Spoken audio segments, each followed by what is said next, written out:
my dad, which Granddad, for all the grandkids, was arrested once for robbery. So he had this, like a 19, let's call it 47 Chevy two-tone. And with the robbery, there had been, the car had been seen. And so they said, okay, well, that's the only car in this area like that, and he's got it. So they brought him in and were saying, now you robbed this, we know you robbed this, tell us, confess. Well, he couldn't swear that it wasn't, because his brother-in-law, Uncle Harry, as we called him, had borrowed the car that night. So Granddad really didn't know that the robbery wasn't done with his car. Oh. So this went on for a while, and they kept telling him, and they said, we know it was you because you have the only 47 green and white Chevy in this area. He says, well, actually, he said, there's another one. And he said, the other one is in Beaumont. And good thing he knew. so, yeah, he had seen it around somewhere. How old was he? Well, he was married at this time, so he's probably 20. Mm-hmm. Or, well, wait a 20s? second, this is post-war.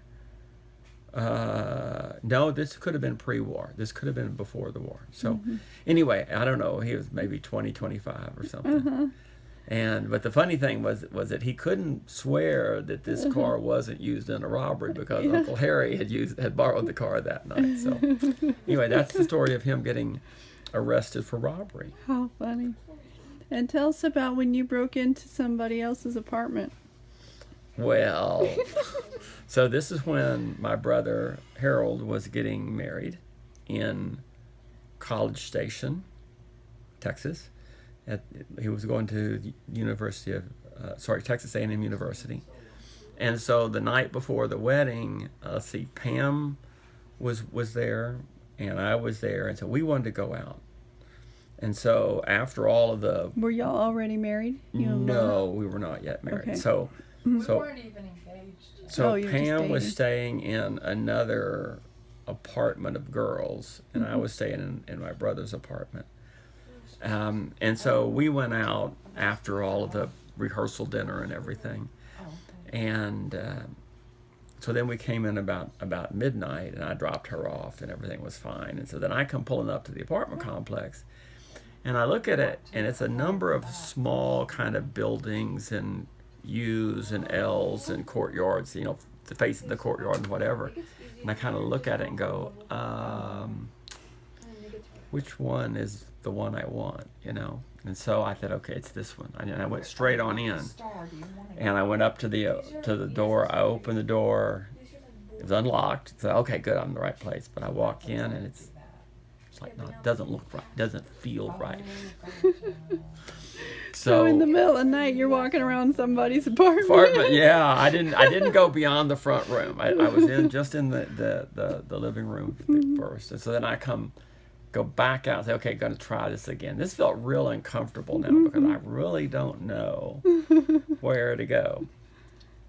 And so I thought maybe it was this way, and so I turned off to the left and went walking straight up to the apartment, and I knew which door it was, kind of in the building.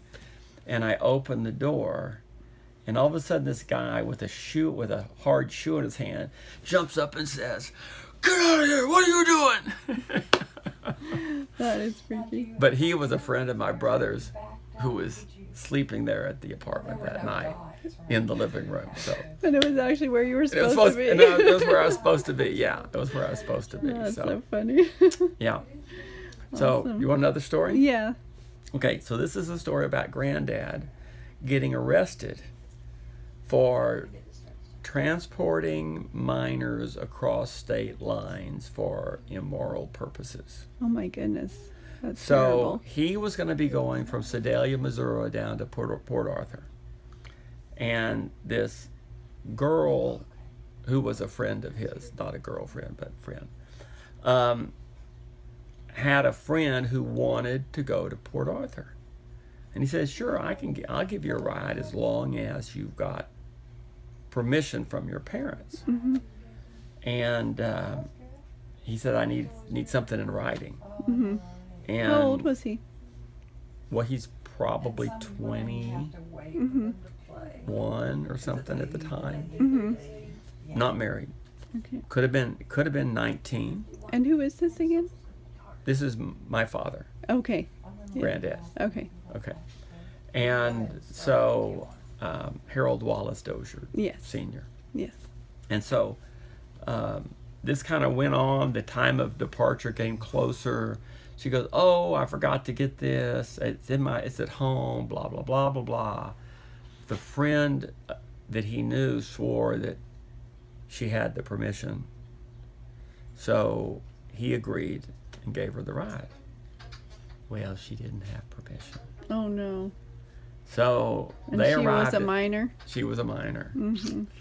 And so she arrived in Port Arthur, and he instantly was arrested because they had, the police up in Sedalia had telephoned or wired down to Port Arthur that he was coming. They knew where he was going to. They knew where he was going to arrive, and I'm pretty sure he was going to be staying with his brother, which was Uncle Bill to me, which was Hyatt Kenneth Dozier.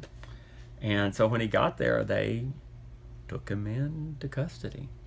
Oh my goodness! Because at the same time, people had been taking minors across. Well, the border, this was like an interstate prostitution law that the federal government had passed, and it's probably still on the books. That you can't go into one state, get young ladies, and take them to another state to be prostitutes. So that's Yeah. against the law. Oh yeah, yeah. And at the time, it was really people were aware of this, and yeah, and I something think, going on, and that the parents didn't know, so they had no idea what was going on because she hadn't told her parents. oh my goodness. So he went from Missouri to Texas. To Texas, with down to this Port Arthur, girl. Texas, all the way down to the coast, right? With this girl who supposedly had permission, but Yeah. Who was she going to be staying with? he didn't know all that stuff. Yeah. He just knew that she had permission to go to Port Arthur and wanted to go. Wow. And so then he had to pay her bus fare Oh man, To because he send didn't her- get that piece of paper. to send her back Lesson to Sedalia. Learned. Lesson learned, yeah. Don't trust people. Get the piece of paper. Get the signature and cover or yourself check legally. with them personally. Yeah, right? that'd be even better. So anyway, so that's what happened. That's the story of him getting arrested for transporting minors across state lines for immoral purposes. Oh dear. Yes, But he was a very moral man. he was. He was a Very very good guy. good man. Thank you.